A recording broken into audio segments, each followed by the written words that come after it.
इस दुनिया में ऐसा कोई भी इंसान नहीं है जिसकी लाइफ में स्ट्रगल और उतार चढ़ाव नहीं आता है। सभी की लाइफ में स्ट्रगल होते हैं। किसी की लाइफ में स्टडी का स्ट्रगल, किसी की लाइफ में बहुत सारे स्ट्रगल होते हैं। सबकी लाइफ में अलग अलग स्ट्रगल होते हैं, लेकिन हम इन स्ट्रगल को देखकर कभी कभी बहुत ही निराश हो जाते हैं और बहुत ही हताश हो जाते हैं। पर ऐसी सिचुएशन में हमें निराश और हताश नहीं होना है। हमें एक छोटी सी कोशिश करनी है उसका हल निकालने की। जब हम छोटी सी कोशिश करेंगे उसका हल निकालने की, तो ज़रूर उसका कोई ना कोई हल निकलेगा। अगर उसका आज नहीं तो कल नहीं तो परसों तो उसका कोई ना कोई हल निकलेगा ही।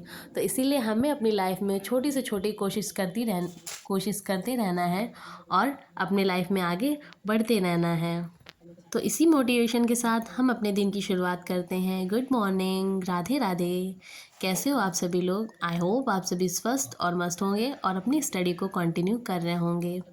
आज है दिन संडे और डेट है 9 फरवरी 2025। तो आज मैं मॉर्निंग में जल्दी उठी थी और मॉर्निंग के अपने काम कंप्लीट करने के बाद में संडे को आज मैं जल्दी फ्री हो गई थी। जब हमारे मन में रहता है कि नहीं मुझे स्टडी करनी है, जब हमने कोई टारगेट बना लिया है और हमें उसे अचीव करना होता है, तो फिर हमारा मन भी साथ देने लगता है और हमें अपने लक्ष्य की ओर आगे बढ़ने के लिए प्रेरित करता है। तो आज संडे में मैं पहली बार इतनी जल्दी फ्री हो पाई थी। सबका नाश्ता वास्ता बना के मैं फ्री हो गई थी और आज मुझे पढ़ना था हिस्ट्री और मॉक टेस्ट लगाना था। जैसा कि मैंने बताया था कि मैं मॉक टेस्ट ज़रूर लगाऊंगी। हर दिन एक मॉक टेस्ट तो कंप्लीट करूंगी, एटलीस्ट 100 नंबर वाला नहीं तो जो छोटे छोटे मॉक टेस्ट नहीं होते हर एक सब्जेक्ट का, तो या तो हर एक सब्जेक्ट का डिवाइड में लगा लूँगी या फिर पूरा मॉक टेस्ट लगा लूँगी। तो वही मैं यहाँ पर आज हिस्ट्री में कंप्लीट कर रही थी। हिस्ट्री में आधुनिक भारत का इतिहास चैप्टर है, वही मैं कंप्लीट कर रही थी। और उसके पहले मैंने हिस्ट्री को रिवाइज़ किया था। जो पीछे मैंने हिस्ट्री के नोट्स बनाए थे उन्हें मैंने रिवाइज़ भी किया था। मैंने बताया था कि मैंने हिस्ट्री सब्जेक्ट का एक टॉपिक का टेस्ट लगाया था, उसमें मेरे बहुत ही कम मार्क्स आए थे। वो चैप्टर और वो टॉपिक मैंने पढ़े हैं, उसके बाद में भी मुझे बहुत ही कन्फ्यूज़न हो रही थी टिक करने में, सही ऑप्शन टिक करने में, सही ऑप्शन सेलेक्ट करने में। तो फिर मैंने सोचा कि मुझे और अच्छे से पढ़ना चाहिए, तो इसीलिए मैंने पिछला रिवाइज़ किया था। हाँ, पूरा तो नहीं याद हो पाया है, पर रिवाइज़ करते रहते हैं तो चीज़ें माइंड में बनी रहती हैं। हिस्ट्री का टॉपिक कंप्लीट करने के बाद में मैं मैथ्स पढ़ूंगी और उसके बाद में मुझे स्टैटिक जीके का नोट्स बनाना है। और किसके किसके सभी सब्जेक्ट के नोट्स कंप्लीट हो गए हैं या किसका किसका सिलेबस कंप्लीट हो गया है, ज़रूर कमेंट बॉक्स में बताइएगा। और मैंने एनटीपीसी की प्रिपरेशन के लिए 28 डेज़ का चैलेंज लिया था, तो आज उसका मेरा डे 18 है। और ऐसा नहीं है कि संडे को मेरे काम नहीं है, आज ऐसा नहीं है, काम है, पर मैंने अपनी स्टडी के लिए टाइम निकाला है। तो यहाँ पर 1 बजे तक की मैं स्टडी करूँगी। उसके बाद में अपना जो संडे के कपड़े धुलने होते हैं और काम होते हैं वो मैं कंप्लीट करूँगी। उसके बाद में लंच भी मुझे बनाना है दोपहर का।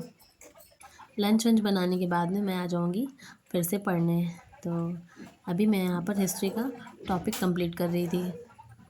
इधर 2 दिन मेरी तबीयत नहीं सही थी, मुझे बहुत ही कोल्ड हो गया था और फ़ीवर हो गया था, तो मैं 2 दिन व्लॉग नहीं ला पाई थी। 6 तारीख को व्लॉग आया था, उसके बाद में 7 और 8 को मैं व्लॉग नहीं डाल पाई थी। ऐसा नहीं कि मैंने स्टडी नहीं की, स्टडी की, पर मैं शूट नहीं कर पाई, क्योंकि शूट करने में भी थोड़ा सा काम हो जाता है, तो इसलिए मैं शूट नहीं कर पाई थी। मैंने स्टडी की थी और यहाँ पर मम्मी आ गई थी, मैं पढ़ रही थी। यहाँ पर पूजा करके आई थी मम्मी, तो वही जल का छिड़काव कर रही थी कमरे में। तो जब मैं पढ़ती हूँ तो मैं अपना रूम बंद कर लेती हूँ ताकि कोई मुझे डिस्टर्ब ना करे।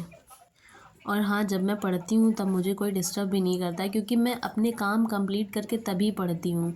ये नहीं कि मेरा काम पड़ा हुआ है जो मुझे करना है और मैं यहाँ पर आकर बैठ कर पढ़ रही हूँ। जब काम नहीं होगा तो हर कोई टोकेगा कि ये काम नहीं हुआ, वो काम नहीं हुआ। और ससुराल में तो जो मतलब कहा जाएगा वो काम तो करना ही एक ज़िम्मेदारी होती है, तो उसे तो पूरी करनी ही है। तो मैं अपना काम कंप्लीट करके तभी बैठती हूँ अपनी स्टडी करने, तभी तो कभी कभी मुझे लेट हो जाता है। कोई बीच में टोकता नहीं है जब मैं स्टडी करती हूँ।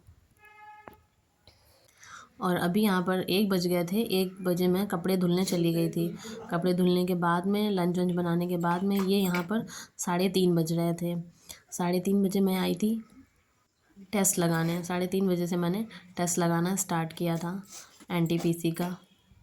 आप लोग ये बताइएगा कि आप लोग भी मॉक टेस्ट दे रहे हैं और आप लोगों के कितने नंबर आ रहे हैं, कमेंट बॉक्स में ज़रूर बताइएगा। और अगर मेरी जर्नी आप लोगों को पसंद आती है तो प्लीज़ मेरी वीडियो को लाइक, शेयर एंड सब्सक्राइब ज़रूर करिएगा और कमेंट बॉक्स में एक प्यारा सा कमेंट ज़रूर कीजिएगा। और जब मैं वॉइस ओवर करती हूँ तो पीछे बैकग्राउंड में काफ़ी आवाज़ें आती रहती हैं, क्योंकि जॉइंट फैमिली है। जॉइंट फैमिली में सभी लोग रहते हैं, तो कोई इधर कुछ बोल रहा है, कोई इधर कुछ बोल रहा है, तो अकेला रूम नहीं मिल पाता है कि मैं वॉइस ओवर शांति से कर पाऊँ, इसलिए उसे इग्नोर करिएगा।